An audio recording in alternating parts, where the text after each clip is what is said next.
నమస్కారం. నేను మీ పని Bhaskar, Dilsukh Nagar, Hyderabad. Welcome to Pasumarthi Jyothishalayam. Please do subscribe my channel for more videos. Video నచ్చినట్టయితే లైక్ చేయండి, మీ బంధుమిత్రుల శ్రేయోభిలాషులకి కూడా షేర్ చేయండి.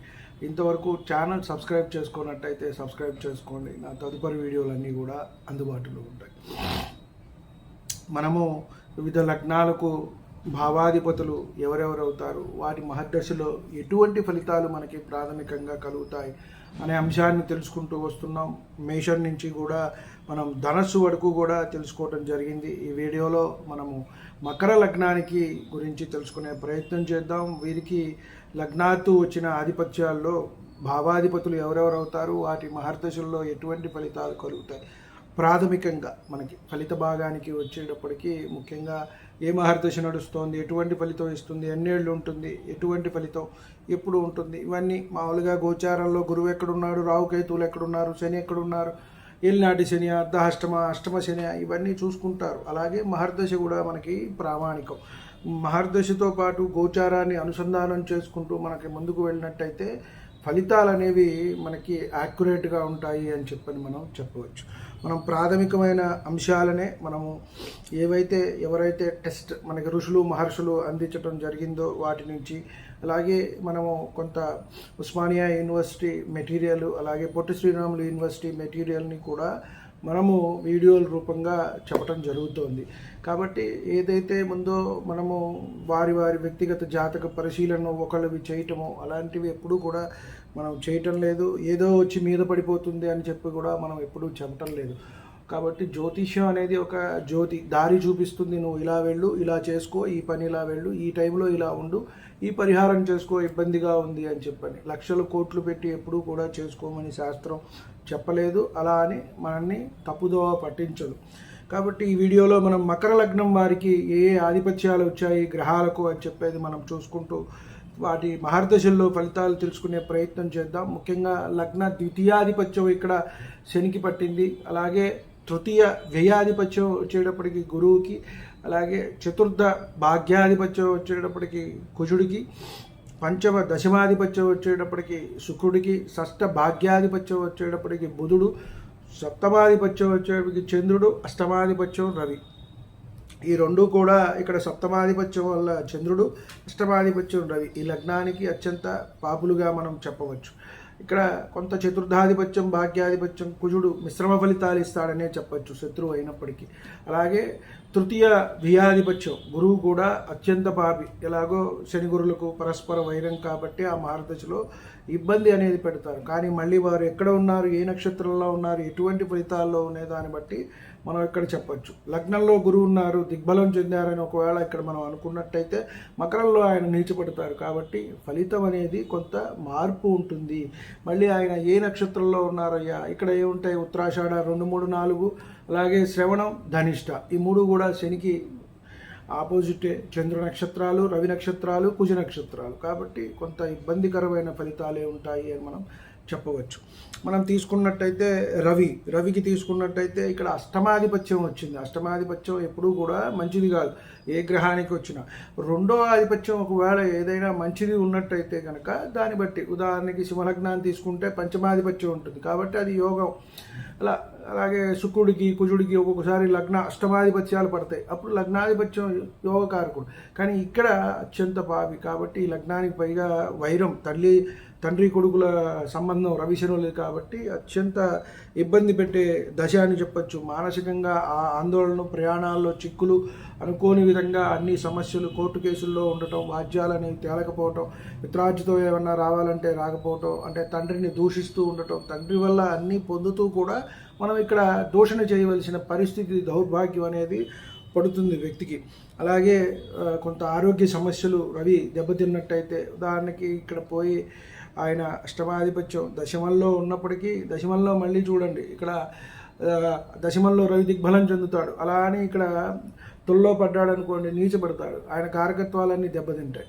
ఇట్లా శాస్త్రం మనకు ఒక్కొక్కసారి చూసినట్టయితే ఆశ్చర్యం వేస్తుంది, ఆనందం వస్తుంది. ఎంత ఇదిగా మనకి కూర్చింది అన్నీ కూడా చెప్పింది. ఎప్పుడూ కూడా చెప్పకుండా చెప్పాల ఏ శాస్త్రం అయినా సరే మనకి. కాబట్టి దాన్ని దాటి వెళ్ళదు. మనం చెప్పాము అంటే అది అబద్ధమే. అది అద్భుతంగా ఉంటుందయ్యా అంటే ఎందుకు ఉంటుంది? వాడికి అష్టమాధిపతి దశమంలో పడ్డాడు, ఇక వాడు దిగ్బలం చెందాడు, నీకు అదిరిపోతుందంటే అదిరిపోతుంది. వాడికి నిజంగానే అదురుతుంది. ఎందుకంటే బలం లేదు వాడికి అష్టమాధిపతి, ఇంకెలా ఉంటుంది ఆ దశ? సరే, చాలామంది ఉన్నారు అలా చెప్పేవాళ్ళు. అంటే శాస్త్రం సరిగా అవగాహన చేసుకోకపోవటం, చదువుకోకపోవటం, గురువుగారి దగ్గర నేర్చుకోకపోవటం, సందేహాలు వచ్చినప్పుడు తీర్చుకోకపోవటం, మన గ్రంథాలు చాలా ఉన్నాయి, ప్రాథమికమైన గ్రంథాలు, అవి తెలుసుకోకపోవటం, అలా కొంత ఇబ్బందులు అనేవి వస్తూ ఉంటాయి. వ్యాపారంలో నష్టాలు, కలత్రంతో గొడవలు, తగాదాలు, విడిపోవటం, ఇవన్నీ జరుగుతాయి. అలాగే సమాజంలో గౌరవ భంగం, ప్రజలతో వైరం, చిన్న చిన్న కలహాలు, ఆరోగ్య సమస్యలు, ఇవన్నీ కూడా రవి మహర్దశలో వీరికి వస్తాయి. తర్వాత చంద్రుడు, ఇక్కడ కూడా సప్తమాధిపత్యం, ఇక్కడ మనం కేంద్రాధిపత్యం శుభగ్రహాలకి మంచిది కాదు, కేంద్రాల్లో ఉండటం మంచిదే. ఇక్కడ ఉన్నారనుకోండి కొంతవరకు పర్వాలేదు, సప్తమాధిపతి సప్తమంలోనే ఉన్నారు, అది కొంచెం క్షేత్రం కూడా స్వక్షేత్రం కాబట్టి కొంచెం పర్వాలేదయ్యా అని చెప్పని మనం చెప్పవచ్చు. కాకపోతే కొంత వ్యాపారంలో ఇబ్బందులు, కలత్రంతో ఇబ్బందులు, వైవాహిక సమస్యలు, ఇవన్నీ కూడా వచ్చే అవకాశం ఉంటుంది. అలాగే చంద్రుడికి కారకత్వాలు, మాతృ సుఖం అనేది ఉండదు. తల్లిని చూడండి దూషిస్తుంటారు, కొంతమంది దూరంగా ఉంటారు, తల్లి ద్వేషం అనేది వీరికి కలుగుతుంది అని చెప్పొచ్చు. అలాగే చంద్రుడి దెబ్బతిన్నట్టయితే, ఉదాహరణకి వృశ్చికంలో పడ్డారనుకోండి లాభంలో, ఇక్కడ బలం కోల్పోతారు కాబట్టి వివాహపరమైన సమస్యలు, వివాహం లేట్ అవటము, ఇలా ప్రజలతో కూడా గొడవలు, అంటే మనం ఏది మాట్లాడినా తప్పించుతారు, మనకు కూడా అలాగే తోస్తుంది. ఇవన్నీ కూడా ఎక్కువగా జరుగుతూ ఉంటాయి.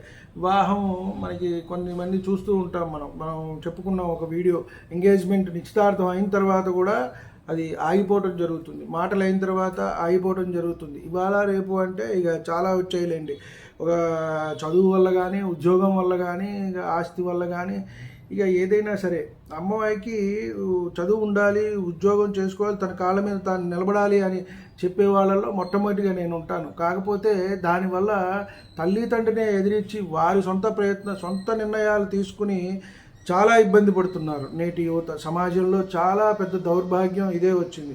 వివాహాల్లో ఇబ్బంది, సంతానం కనటంలో లేటు, వాటికి సంబంధించిన ఇబ్బంది ఒకటి కాదు. ఇక దాని గురించి మాట్లాడుకుంటే ఒక అరగంట ఏమిటి, గంట కూడా చర్చ జరుగుతూ ఉంటుంది. అన్నీ ఒకటి కాదు, ఒక వర్ణము, ఒక జాతి, ఒక మతము, ఒక కులము కాదు, అన్నిటిలోనూ ఇలాంటి వైవాహికపరమైన, సంతానపరమైన దుస్థితి, దౌర్భాగ్యం అనేది ఏర్పడటం అనేది జరిగింది. తర్వాత కుజమహర్దశ, ఇక్కడ చతుర్థాధిపత్యం పాపగ్రహానికి పట్టడం మంచిదే, ఒకంత మిశ్రమ ఫలితాలు ఇస్తాయి. లాభాధిపత్యం మంచిది కాదు కాబట్టి ఒకంత మిశ్రమమైన ఫలితాలే ఇక్కడ ఉంటాయి అని చెప్పని మనం చెప్పవచ్చు. మళ్ళీ ఆయన ఎక్కడ ఉన్నారు ఏమిటి, ఉదాహరణకి అక్కడ మేషంలో ఉన్నారు, అక్కడ మంచిదే స్వక్షేత్రము. అలాగే మకరంలో లగ్నంలో ఉన్నారనుకోండి, ఉచ్చక్షేత్రము కుజుడు. ఒకవేళ ఇక్కడ కుజదోషంగా మనం పరిగణిస్తాం, ఉచ్చక్షేత్రంలో ఉన్నాడు, లగ్నంలో ఉన్నాడు లేదని చెప్తానంటారు, కానీ దీనికి చాలా ఇబ్బంది. ఎప్పుడైతే కుజుడు లగ్నం నుంచి సప్తమాన్ని తన నీచక్షేత్రం అయినా సరే చూస్తున్నాడు కదా లేదంటారు. ఇలా సప్తమ అష్టమ స్థానాన్ని చూస్తాడు. కుజుడికి 4, 7, 8 విశేషమైన దృష్టులు, 7, 4, 8, కాబట్టి ఈ రకమైన ఇబ్బందులు ఉంటాయి. శనికి 3, 10 ఆ దృష్టి ఇబ్బంది. గురువుకి 5, 9 ఇది విశేషమైన శుభ దృష్టి.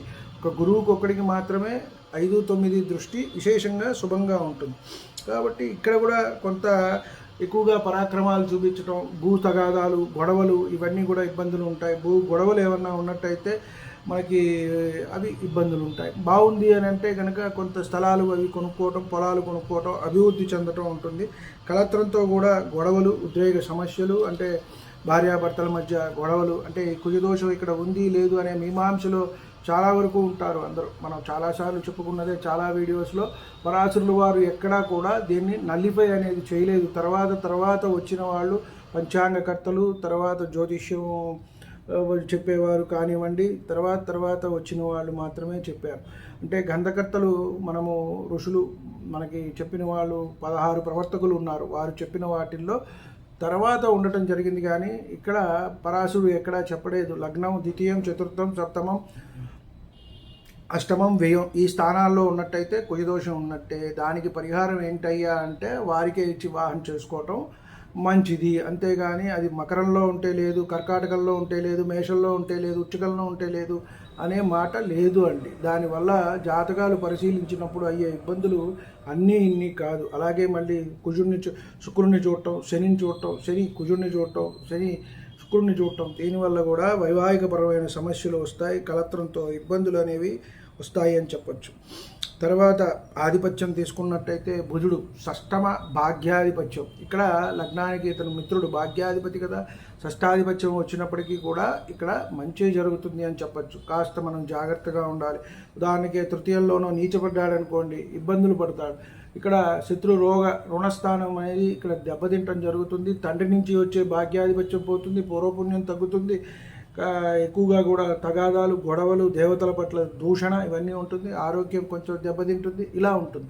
అన్నీ కూడా కొంచెం బాగుంది, ఏ భాగ్యంలోనే పడ్డాడనుకోండి మంచిది, తీర్థయాత్రలు తండ్రి నుంచి అంతా శుభము ఇవన్నీ జరుగుతుంది. షష్టాధిపత్యం కూడా కొంత నలిఫై అవుతుంది. కాబట్టి పోటీ పరీక్షల్లో ముందుకు వెళ్ళటము, చదువుకోవటము, ఉద్యోగం, గవర్నమెంట్ పరమైన ఉద్యోగం ఇలాంటివన్నీ కూడా ఇక్కడ వస్తాయి. స్థిరాస్తికి సంబంధించిన విషయాలన్నీ ఉంటాయి. విద్యాప్రాప్తి ఉంటుంది. రుణాలు అనేవి కూడా ఉండవు. ఇవన్నీ కూడా మనము చూసుకుంటూ ముందుకు వెళ్ళవలసిన అవసరం ఉంటుంది. తర్వాత వచ్చేటప్పటికి గురువు, ఇందాక మనం చెప్పుకున్నట్టుగా ఇక్కడ తృతీయ వ్యయాధిపత్యం. తృతీయ వ్యయాధిపత్యం ఇది కూడా మంచిది కాదు. లగ్నానికి అత్యంత పాపి. మళ్ళీ ఈయన ఎక్కడ ఉన్నారు ఏమిటి, ఇందా చెప్పుకున్నట్టుగా లగ్నంలోనే ఉన్నారు, దిగ్బలం చెందారనుకుంటే తప్పే. అది ఫలితం అంతా పాడు చేసేస్తుంది. అక్కడ నీచపడతారు కదా. మళ్ళీ మనం నవాంశ పరిశీలించుకోవాలి. ప్రతిదానికి గ్రహ బలం ఎలా ఉంది అనే దాన్ని అక్కడ పరిశీలించుకుంటాం. ఇక్కడ కొంత అన్నదమ్ములతో గొడవలు, చికాకులు, ఇబ్బంది, మన కింద పని చేసేవాళ్ళు కూడా మనకి సహకరించకపోవటం, ఏదైనా ప్రయాణాలు చేస్తున్నప్పుడు ఇబ్బంది పడటము, అలా ఎక్కువగా విదేశీయానం వెళ్ళి మళ్ళీ తిరిగి వచ్చేయటం, విదేశాలకు వెళ్దాం అనుకుంటే కలిసి రాకపోవటం, ఇట్లా కొంత గొడవలు. అలాగే మనం చేయకపోయినా సరే మన మీద చేసామని చెప్పని బ్యాంకుల్లో ఉద్యోగాలు చేస్తూ ఉంటారు. అవి ఏదైనా కేసులు పడి కోర్టు కేసులు అవ్వటము, అలాగే జైలుకు వెళ్ళటము, న్యాయపరమైన చిక్కులు, చికాకులు ఇవన్నీ కూడా ఉంటాయి. ధర్మపరమైన ఆసక్తి అనేది కూడా ఇక్కడ తగ్గుతుంది అని చెప్పని మనము చెప్పవచ్చు. గురువు విద్యకు కారకుడు కాబట్టి కొంత విద్య అనేది కూడా దెబ్బతింటుంది. అంటే భార్యాభర్తల సంబంధాలు కూడా కొంత ఇబ్బందికరమైన ఉంటాయి అని చెప్పని మనము చెప్పవచ్చు. అలాగే గురువు ఇక్కడ ఇచ్చేది ఏదైనా సరే మంచిగా ఎక్కువగా ఇస్తారు కాబట్టి అది కొంత వీరికి ఇబ్బందికరంగా ఉంటుంది అని మనం చెప్పవచ్చు. తర్వాత శుక్రుడు పంచమ దశమాధిపత్యం. ఇతడు అత్యంత యోగకారకుడు, యోగాన్ని ఇస్తాడు. ఎందుకంటే పంచమాధిపత్యం అలాగే ఇక్కడ దశమాధిపత్యం గురువుకి శుక్రుడికి పట్టడం, శుభగ్రహానికి కేంద్రాధిపత్యం అనేది మంచిది కాదు కదా. కొంత ఫలితం అనేది తగ్గుతుంది. కానీ పంచమాధిపతి కాబట్టి ఆ ఫలితాలు అనేవి మనకి మంచిగా ఉంటాయి అని చెప్పచ్చు. అంటే ఒకవేళ 100 రూపీస్ మనకు రావాలి అనుకుంటే 75-80 రూపీస్ వస్తాయి. 100 మార్కులు రావాలంటే 85, 80, 90 ఇలా వస్తాయి మనం ఉదాహరణగా చెప్పుకున్నట్టయితే. కాబట్టి మిశ్రమ ఫలితాలు, ఏ మహర్దశ కూడా పూర్తిగా యోగించదు. యోగకారకుని దశ అయినా సరే అంతర్దశలు అనేవి ఉంటాయి కదా. అంతర్దశల్లో మళ్ళీ మనకి మిత్రులు కాని వాళ్ళు వస్తారు కదా, వారి దశల్లో ఇబ్బందులు అనేవి పెడతాయి. అలాగే మనకి యోగవంతమైన దశలో కూడా మనకి నక్షత్రాలు పాపి నక్షత్రాల్లో పాపనకైతే యోగకారకులు కాని వాళ్ళు లేదా తృతీయ, షష్టమ, అష్టమ వ్యయాధిపతి నక్షత్రాల్లో ఉన్నట్టయితే అవి కూడా మనకి ఇబ్బందులు పెడతాయా అని చెప్పని మనం చెప్పవచ్చు. ఇక్కడ సంతాన అభివృద్ధి, పూర్వపుణ్యం కలిసి వస్తుంది. హోదా, గౌరవ మర్యాదలు పెరుగుతాయి. సుఖ జీవనము, లగ్జరియస్గా ఉంటారు. మంచి ఇళ్ళు, వాహనాలు, భూములు, వసతులు ఇవన్నీ కూడా గౌరవ మర్యాదలు అన్నీ కూడా పెరుగుతాయి అని చెప్పని మనం చెప్పవచ్చు. స్త్రీల విషయంలో కొంత జాగ్రత్తగా ఉండాలి అని మనం చెప్పవచ్చు. ఇక్కడ వారిని ఎరవేసి కొంతమంది చూడండి ఇబ్బంది పెడుతూ ఉంటారు. పండితుల్ని, అలాగే ఉద్యోగస్తుల్ని, రాజకీయ నాయకుల్ని, ఇట్లా కొంతమంది అంటే వాళ్ళది దీన్ని బట్టి వ్యాపారాలను చేసే వాళ్ళకి కానివ్వండి, ఇలాంటివన్నీ కూడా కొంత జాగ్రత్త ఉండాలి. తర్వాత శని మహర్దశ తీసుకుంటే లగ్న ద్వితీయాధిపతి కాబట్టి ద్వితీయాధిపత్యం ఇక్కడ శనికి పట్టినప్పటికీ మంచిదే. లగ్నాధిపత్యం కాబట్టి ఇక్కడ పర్వాలేదు. లగ్నాధిపతి శుభగ్రహమైనా పాపగ్రహమైనా సరే వారు యోగకారకుడే కాబట్టి లగ్నానికి శని మహర్దశ బాగుంటుంది అని మనం చెప్పవచ్చు. ఉదాహరణకి చతుర్థంలో మేషంలో పడ్డాడంటే కొంత ఇబ్బంది ఉంటుంది. అలా కాకుండా తులలో పడ్డారు దశమంలో అంటే మంచి వృత్తి, ఉద్యోగ, వ్యాపారాల్లో చిన్న స్థాయిలో చేరినా సరే మంచి స్థానానికి వెళ్తారు. గవర్నమెంట్ రంగాల్లో రాణించటం, రాజకీయాల్లో రాణించటం, పలుకుబడి అనేది పెరుగుతుంది. సమాజంలో పేరు ప్రఖ్యాతులు అనేది ఇక్కడ బాగుంటుంది, అధిక శ్రమతో ఎక్కువగా సంపాదిస్తారు అని చెప్పని ఇక్కడ చెప్పడం జరుగుతుంది. కొంత నీచ కార్యాల పట్ల ఆసక్తి అనేది కూడా ఇక్కడ ఉంటుంది. అంటే డబ్బు ఎలా అయినా సంపాదించాలి అన్న దీంతో, అంటే వారు పడ్డ చిన్నప్పుడు ఆ ఇబ్బందులు కానివ్వండి, అవి కానివ్వండి, వీటిని బట్టి, ఎందుకంటే మకర కుంభ లగ్నాలు కానీ రాశులు కానీ వీరు కొంత కొంత నెమ్మదిగా పెరగటం అనేది ఉంటుంది. శని అంటే కొంచెం స్లోగా వీరికి డెవలప్మెంట్ ఇవ్వటం అనేది జరుగుతుంది. సో కొంత వారి దగ్గర వీరి దగ్గర సహాయ సహకారాలతో అభివృద్ధి చెందుతారు. కాబట్టి అక్కడి నుంచి కొంత వారి మీద కసి అనేది పెరగటం జరుగుతూ ఉంటుంది. కొంత జాగ్రత్త అనేది అవసరం. తర్వాత రాహు, ఇక్కడ భావాధిపత్యం లేదు కానీ ఇక్కడ శనివత్ రాహు అంటారు కాబట్టి కుంభంలో శని లేకపోతే మూల త్రికోణం, ఈయన ద్వితీయంలో ఉన్నప్పుడు అక్కడ రాహుకి మూల త్రికోణం అని చెప్పడం జరిగింది. అలాగే మేషంలో కుజుడు లేనప్పుడు అక్కడ కేతు ఉన్నప్పుడు కుజుడికి కూడా మేషం మూల త్రికోణం అని చెప్పడం జరిగింది. కాబట్టి ఇట్లా కొంత అక్కడ బలం అనేది ఉంటుంది కాబట్టి అప్పుడు కొంత మంచి ఫలితాలే ఉంటాయి రాహు ఈ మహర్దశకి అని చెప్పచ్చు. కానీ కొంత నీచ కృత్యాల పట్లే ఎక్కువగా ఆసక్తి ఉండటము, ధర్మ మార్గం కాకుండా అన్యాయంగా ద్వితీయ ఏదో ఒక మార్గంలో ధనం అనేది సంపాదించాలని రాహువే ఎక్కువగా ఈ ఆశలకు కారకత్వం. ఇప్పుడు ఇంత ఈ కలియుగంలో ఇంత అత్యాశకు పోవడం, ఇంత మనం ఇబ్బందులకు పాల్పడటం, ఇవన్నీ చూసినట్టయితే వీటన్నిటికీ రాహువే ఎక్కువగా మనకి కారకత్వం అనేది ఇస్తూ ఉంటారు. అలాగే విషప్రయోగాలు చేయటం, జూదం అనేది ఎక్కువగా ఆడటం, దాంట్లో కోల్పోవటం, ఇవన్నీ కూడా ఇబ్బందులు అనేవి పడుతూ ఉంటారు. మళ్ళీ మనం చూసుకున్నట్టయితే కేతు మహర్దశ, ఇక్కడ భావాధిపత్యం లేదు. ఇలాగే కుజవత్ కేతు మనం ఇక్కడ తీసుకోవచ్చు. కాబట్టి ఇక్కడ ఏ నక్షత్రంలో ఉన్నారు, ఎవరితో ఉన్నారు, ఏ భావంలో ఉన్నారు, ఏ రాశిలో ఉన్నారు అనే దాన్ని బట్టే ఫలితం అనేది ఉంటుంది. కొంత ఇక్కడ ఈ లగ్నం వారికి ఇక్కడ ఇబ్బంది పడుతుంది. ఎందుకంటే గురుపాలిత గ్రహం తీసుకున్నట్టయితే మనం దీన్ని ఈ దశలో ఇబ్బందులు అనేవి ఉంటాయి, అన్ని విధాలా కూడా ఇబ్బందులు. అలాగే దుర్భర జీవనం అనేది గడపటము, రోగాలు, వాత సంబంధ పిత్త సంబంధ రోగాలు, గాయాలు ఏర్పడటం కూడా జరుగుతుంది అని మనం చెప్పొచ్చు. కాబట్టి కొంత జాగ్రత్తగా ఉండాలి. ఈ కేతు దశ, రాహు దశ, అలాగే శని మహర్దశ, అలాగే అష్టమాధిపతి, షష్టాధిపతి, వ్యయాధిపతి ఈ దశలు నడుస్తున్నప్పుడు ఒకటికి 2 సార్లు జాగ్రత్తగా ముందుకు వెళ్ళవలసిన అవసరం అయితే మనకి ఉంటుంది అని మనం చెప్పవచ్చు. వీడియో నచ్చినట్టయితే లైక్ చేయండి, మీ బంధుమిత్రులు శ్రేయోభిలాషులకు కూడా షేర్ చేయండి. ఇంతవరకు ఛానల్ సబ్స్క్రైబ్ చేసుకున్నట్టయితే సబ్స్క్రైబ్ చేసుకోండి. సర్వే జనా సుఖినో భవంతు. శాంతి శాంతి.